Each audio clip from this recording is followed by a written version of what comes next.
અમદાવાદના વસ્ત્રાલમાં ફરીથી એક વખત કપિરાજનો આતંક જોવા મળી રહ્યો છે. તો કપિરાજનો આતંક દિવસે ને દિવસે વધી રહ્યો છે. અમદાવાદના વસ્ત્રાલના વિશાલા એસ્ટેટમાં કપિરાજનો એક વ્યક્તિ પર હુમલો જોવા મળ્યો છે.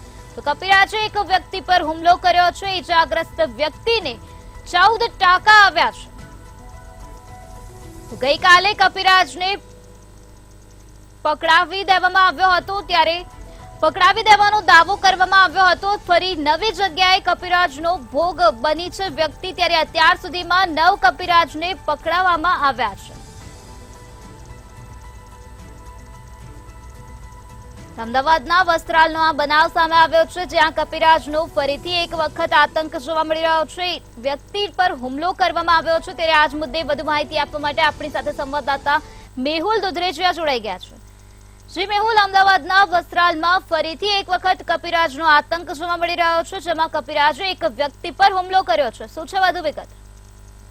જે પ્રમાણે વસ્ત્રાલ વિસ્તારની અંદર કપિરાજનો આતંક દિવસના દિવસે વધે છે. છેલ્લા 15 દિવસની અંદર એટલા બધા લોકોને બચકા ભર્યા છે કે જેના લીધે વન વિભાગની ટીમ તેમજ કોર્પોરેશન વિભાગની ટીમ છે અત્યાર સુધી 9 જેટલા કપિરાજને પાંજરે પૂર્યા છે. ગઈકાલ રાત્રે દાવો કરવામાં આવ્યો હતો કે જે કપિરાજ હુમલો કર્યો છે તેને પકડવામાં આવ્યો છે, પરંતુ વસ્ત્રાલમાં આવેલ જે વિસ્તારની અંદર આજે વહેલી સવારે કપિરાજે એક વ્યક્તિ પર હુમલો કર્યો, જેને 14 ટાંકા લેવામાં આવ્યા હતા.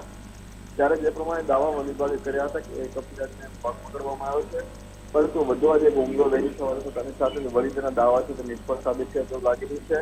આ વ્યક્તિ છે હાલ ખાનગી હોસ્પિટલમાં સારવાર લઈ રહ્યો છે, પરંતુ હજી પણ ક્યાંક ચિંતા છે કે વસ્ત્રાલ વિસ્તારના લોકોમાં જોવા મળી રહી છે. શ્રી મેહુલ, સમગ્ર માહિતી આપવા બદલ આભાર. તો જે રીતે અમારા સંવાદદાતાએ જણાવ્યું કે આ ઈજાગ્રસ્ત વ્યક્તિને 14 ટાંકા આવ્યા છે. ગઈકાલે કપિરાજને પકડવાનો દાવો કરવામાં આવ્યો હતો. ફરીથી નવી જગ્યાએ જ કપિરાજનો ભોગ એક વ્યક્તિ બની છે. આ વ્યક્તિ ગંભીર રીતે ઘાયલ થઈ ગઈ છે. તેને 14 ટાંકા આવ્યા છે. અત્યાર સુધીમાં 9 કપિરાજને પકડવામાં આવ્યા છે.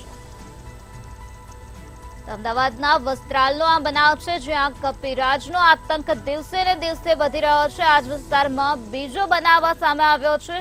થોડા દિવસ પહેલા પણ આવો બનાવ સામે આવ્યો હતો, ત્યારે આજે ફરીથી આવો બનાવ બન્યો છે. અમદાવાદના વિશાલા એસ્ટેટમાં કપિરાજનો આતંક જોવા મળી રહ્યો છે. કપિરાજે એક વ્યક્તિ પર હુમલો કર્યો છે. આ વ્યક્તિને ઈજા પહોંચાડવામાં આવી છે.